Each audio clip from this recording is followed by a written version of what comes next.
En casa hay vida y adoración. El siguiente devocional es para que lo disfrutes en familia. Hola mis hermanos, les habla Lisa y hoy quiero invitarlos a que meditemos juntos en el Salmo 33. Este devocional tiene el título de Un hombre alegre, ¿cuál será la razón?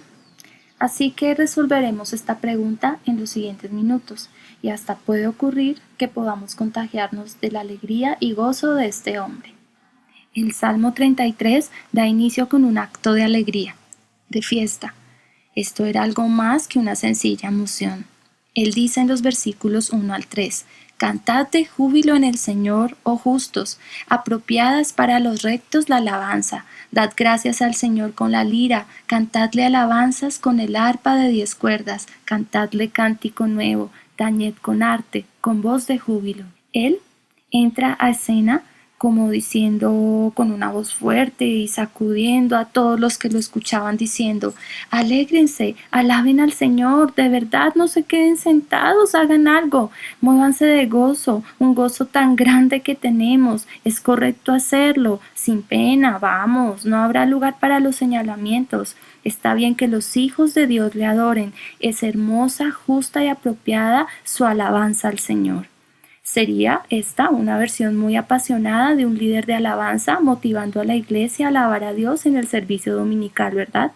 Yo me lo imaginé y por eso les estoy invitando a que lo imaginen conmigo, pero así lo imaginé. Además de esto, dice el salmista que alaben al Señor con arpa de 10 cuerdas, con cántico nuevo. Esto quiere decir que usen su creatividad, que dejen fluir la inspiración de un corazón lleno de gozo por su Dios. También dice que alaben al Señor con todo lo que tienen a disposición para celebrar y además tañed. ¿Qué es esto de tañed? Háganlo muy bien, con arte, con voz de júbilo. Esto tenía pinta de algo muy especial, como una noche de alabanza en la iglesia o algo mejor. Pero, ¿por qué hacerlo? ¿Por qué alabar? El salmista no solo se queda en el acto de motivar a alabar al Señor. Él les da razones, les da 3 razones que veremos a continuación y finalmente cierra el salmo con unas hermosas palabras. La primera razón que presenta el salmista es porque la palabra del Señor es recta.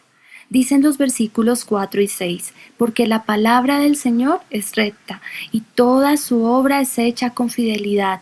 Él ama la justicia y el derecho, llena está la tierra de la misericordia del Señor.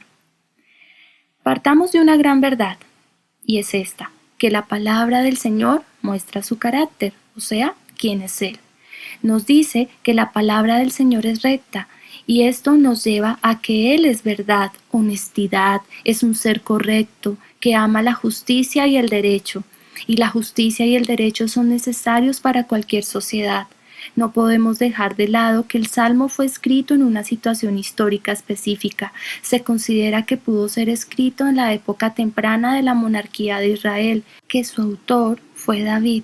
Escrito probablemente después de alguna liberación de opresión de alguna nación sobre el pueblo de Dios, donde Dios intervino para darles la victoria, sin la necesidad de generarse una guerra. No hubo necesidad de guerra, porque Dios peleó muchas veces por ellos. Esta fue una ocasión más.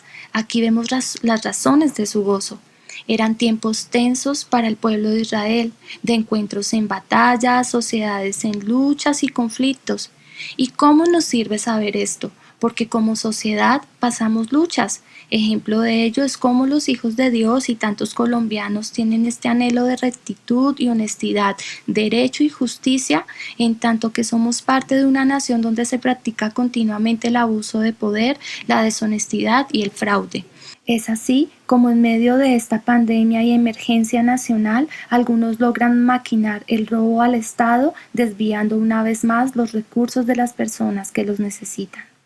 En medio de estos contextos nacionales, de su época y la nuestra, el salmista nos lleva a ver que hay motivos para alabar al Señor y estar alegres porque con Él las cosas son diferentes. porque en un mundo donde hay tanto error, tantos puntos de vista sobre un mismo aspecto, tanta desconfianza a los argumentos, encontramos un lugar seguro de paz donde nuestras mentes, corazones y la vida misma se pueden refugiar hasta el punto de la comodidad de un bebé en los brazos de su padre o de su madre.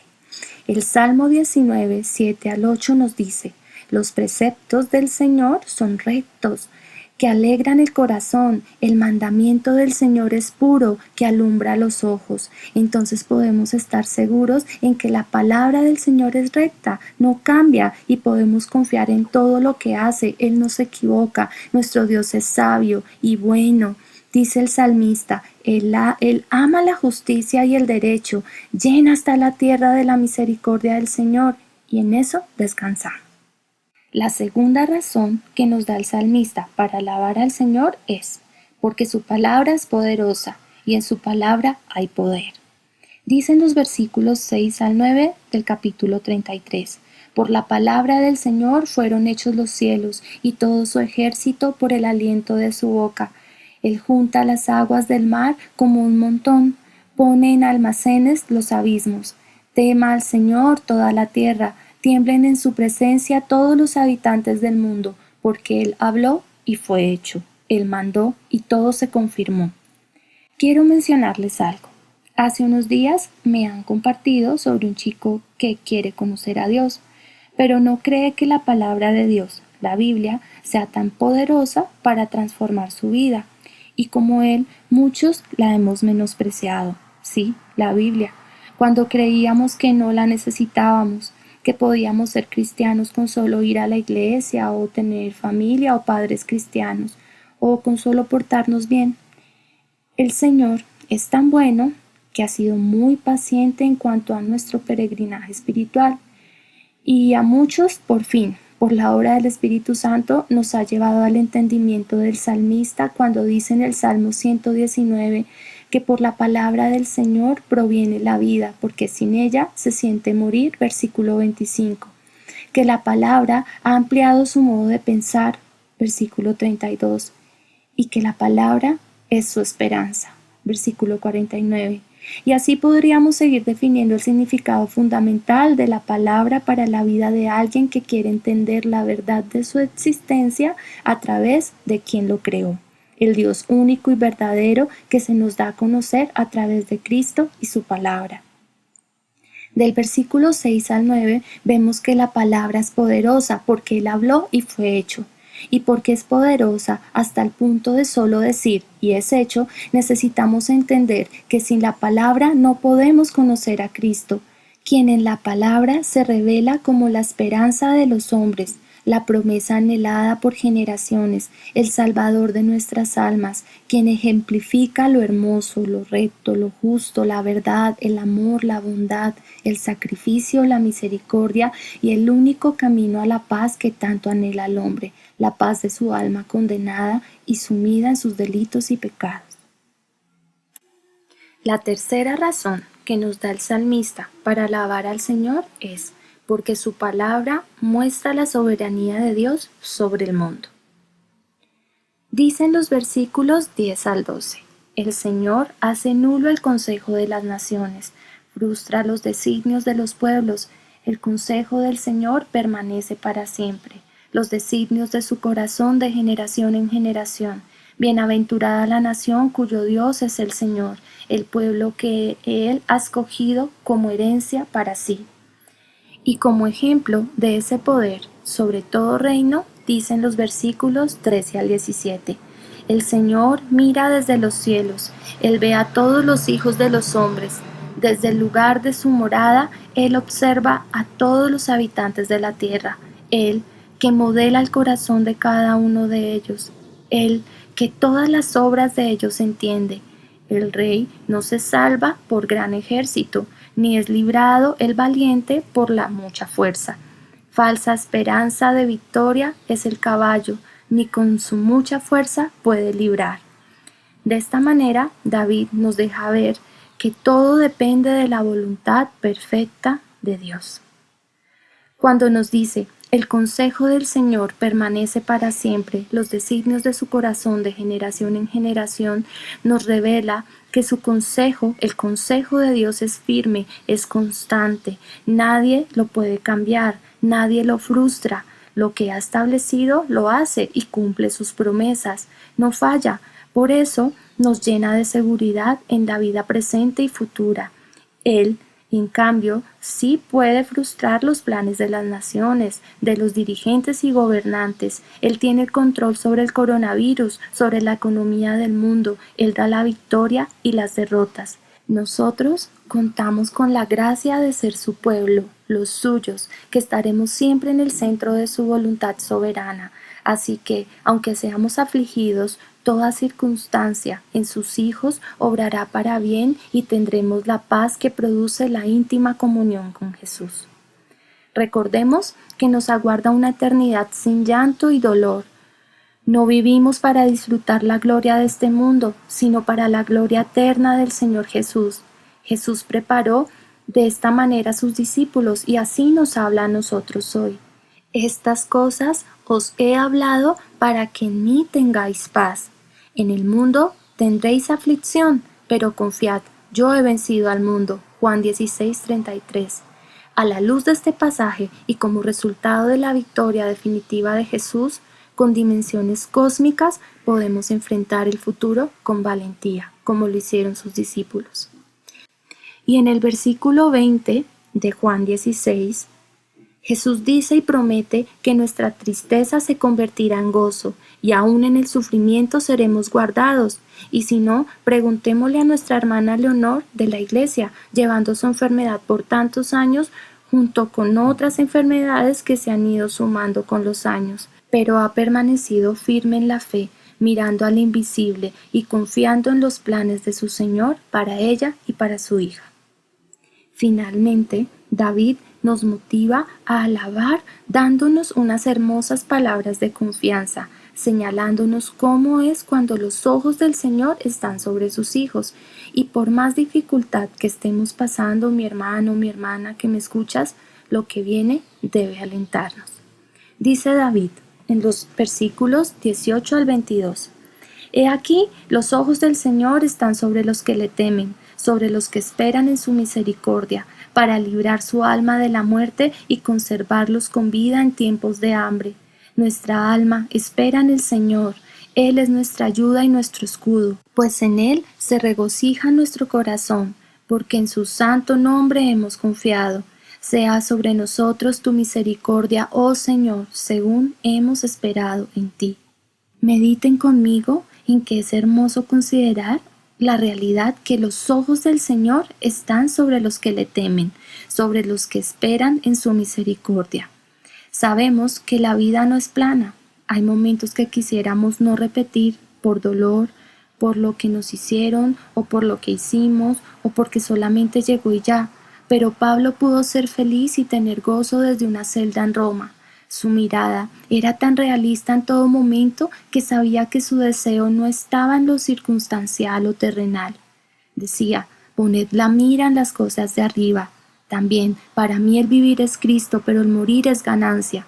Muchos de nuestros temores actuales pueden tener sus raíces en nuestro amor por el mundo y por ende en el temor a la muerte y en nuestro futuro, el futuro de los nuestros. Todos estos temores desdibujan el carácter de Dios, porque Él es mejor que las cosas del mundo. En Él todo lo tenemos. El mundo es una ilusión. Dios es verdadero. Nuestra más grande realidad está en estos momentos en lo espiritual, en lo que solo vemos por fe y que un día será observado por nuestros ojos físicos. ¿Temor a la muerte? Si solo es un dormir, Cristo venció la muerte. Tengo vida eterna, y el salmista dice en estos últimos versículos que sus ojos están sobre ti y sobre mí, para librar nuestra alma de la muerte. ¿Tienes temor al futuro? También David dice que Dios tiene sus ojos sobre ti, sobre mí, sobre los nuestros, sobre su pueblo, para conservarlos con vida en tiempos de hambre. Nuestra alma espera al Señor. Él es nuestra ayuda y nuestro escudo. ¿Tienes temor al futuro de tuyo o de tu familia? Dios los cuidará mejor que tú y yo. Al respecto, esta semana mi hermana mayor nos compartió el texto de Isaías 54:13 a un grupo de hermanas que orábamos juntas, y dice así: y todos tus hijos serán enseñados por Jehová, y se multiplicará la paz de tus hijos. Debemos descansar en que Dios es Dios y no nosotros, sobre todo cuando tenemos tendencias a controlarlo todo. Pero nuestra tarea principal debe ser instruir a nuestras generaciones en el mensaje del Evangelio que lo cambia todo. Debemos recordárnoslos a nosotros mismos continuamente para tener un gran motivo por el cual alabar a Dios como lo hizo David en este salmo. El Evangelio nos habla que necesitamos a Cristo por la realidad de nuestro pecado, que solo Él puede cambiar nuestra condición de condena, que Cristo, lleno de amor y como la misma definición del amor, se entregó por completo, sin reservarse nada para sí como sacrificio por nuestros pecados, que pagó con su vida para tenerme al lado del Padre por la eternidad, y que mientras llega ese día de encontrarnos cara a cara, podremos venir al trono de la gracia de Dios, recordando esa gracia para mí, para mi prójimo y para el mundo, y viviendo con la cabeza en alto, no por un orgullo propio, solo que debemos levantar el rostro al cielo, porque hemos de tener los ojos puestos en aquel que nos salvó solo por amor. Recordemos que no podemos hacer nada para salvarnos, nada nos ha servido. Fue algo que vino en forma de regalo y en forma de Dios hombre. Por esto podemos decir como el salmista y unirnos a su gran afán de adoración, pues en Él se regocija nuestro corazón, porque en su santo nombre hemos confiado. Sea sobre nosotros tu misericordia, oh Señor, según hemos esperado en ti. Y esto nos hace comprender de mejor manera que Jesús nos da vida y respondemos a Él en adoración. No dejes de orar. Aparta un tiempo especial para Dios. En casa hay vida y adoración.